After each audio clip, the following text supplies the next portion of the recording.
Did you know this amazing fact of NGC 520, colliding galaxies from Hubble? Is this one galaxy or two? The jumble of stars, gas, and dust that is NGC 520 is now thought to incorporate the remains of two separate disk galaxies.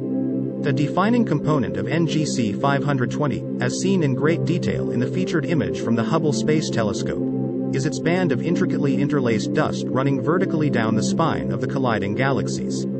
A similar-looking collision might be expected in a few billion years when our disk Milky Way galaxy collides with our large disk galactic neighbor Andromeda, M31.